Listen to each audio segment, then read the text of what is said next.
வணக்கம் அன்பர்களே, நான் ஜோதிடர் வீரா. இந்த நாள் இனிய நாளாக அமைய எனது மனமார்ந்த வாழ்த்துக்கள்.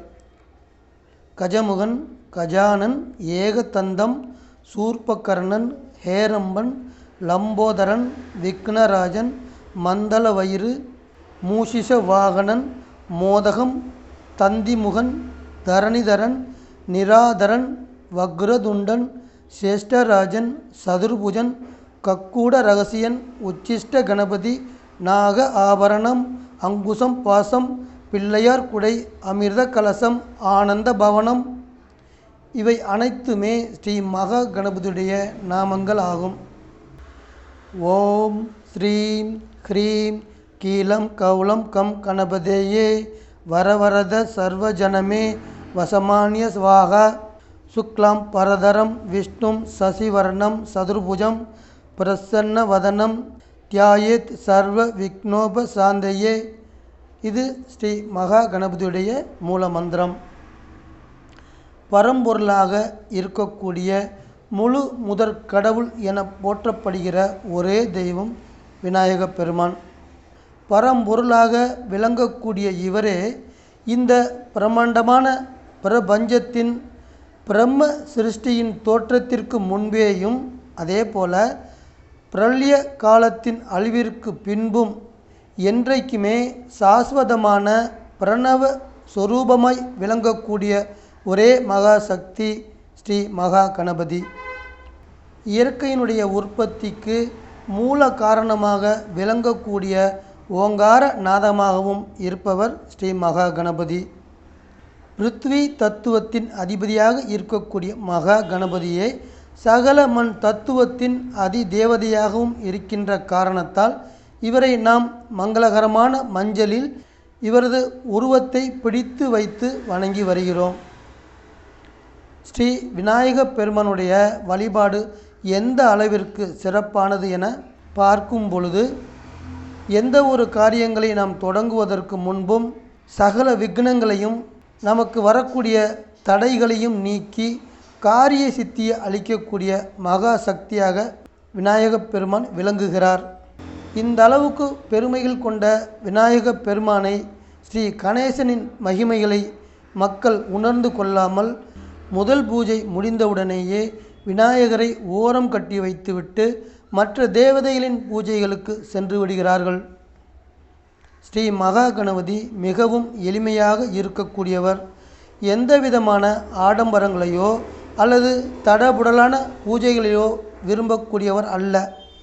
ஒரே ஒரு துண்டு கல்கண்டை நிவேதனமாக கொடுத்து அவரை நாம் எளிதில் திருப்தி செய்து விடலாம். அருகம்புல், எருக்கமாலை இது போன்று சுலகமாக கிடைக்கக்கூடிய சாதாரணமான பொருட்களை கொண்டே இவருக்கு நாம் வழிபாடு செய்வது சிறப்பானதாக அமையும். அதே மாதிரி ஒரு சிறிய அளவுள்ள வஸ்திரமான வேஷ்டியை அளித்தாலே அன்புடன் ஏற்றுக்கொள்ளக்கூடிய மகாசக்தி. ஸ்ரீ வித்யாயோக மார்க்கத்தின் பல அற்புதமான யோக சக்திகளின் திறவுகோலாக இருக்கக்கூடியவர் கணபதி. பிற தெய்வ சொரூபங்களிடம் விசேஷ சக்தியாக இருக்கக்கூடிய யோக சக்திகளை ஸ்ரீ மகா கணபதியின் துணை கொண்டு சுலபமாக நாம் வெற்றி காணலாம். அத்துடன் சித்திகளை அளிக்கக்கூடிய தெய்வங்களின் அன்பையும் சிறப்பாக பெறலாம். உதாரணமாக ஸ்ரீ காளி, ஸ்ரீ வராகி போன்ற தெய்வங்களை தனியாக உபாசனை செய்பவர்கள் மிகவும் நியம ஆச்சாரத்துடன் வழிபட வேண்டும்.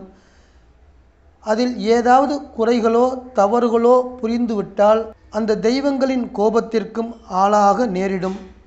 ஸ்ரீ கணேசனின் உபவாசனையால் அந்த தெய்வங்களும் எளிதில் நம் வசப்படுவார்கள். அதுபோலவே பிற தெய்வங்களின் உபவாசனை முறைகள் அவ்வளவு எளிதானதாக இருக்காது. பெரிய அளவில் பொருள் செலவு செய்து யாகங்கள் நடத்தி தான தர்மங்கள் செய்து வேத கோஷங்கள் புரிந்து விரதங்கள் என பலவிதமான ஆராதனைகளை நடத்தி திருப்திப்படுத்த வேண்டியது அவசியமாக இருக்கும். ஆனால் ஸ்ரீ மகா கணபதிக்கு ஒப்பற்ற பல பெருமைகள் உள்ளன. அவருக்கு இந்த பிரபஞ்சத்தில் நிகரானவர் அல்லது இணையானவர் என்று சொல்லக்கூடிய தெய்வம் ஒன்றுமே இல்லை. ஒரு மனிதனுக்கு யோகத்திலும் தவத்திலும் நிஷ்டையிலும் பல வகையான சக்திகளை அள்ளித் தருபவராகவும் ஸ்ரீ கணேசனே இருக்கின்ற காரணத்தால் இவருக்கு ஒப்பாருமில்லை மிக்காருமில்லை என்று சொல்லலாம். சகல தெய்வங்களின் சக்தியும் அவருள்ளே அடக்கமாய் இருக்கிறது. அது மட்டுமல்ல, ஸ்ரீ மகா கணபதியை வணங்கினால் அனைத்து தெய்வங்களையும் வழிபட்டதற்கு சமமாக இருக்கும்.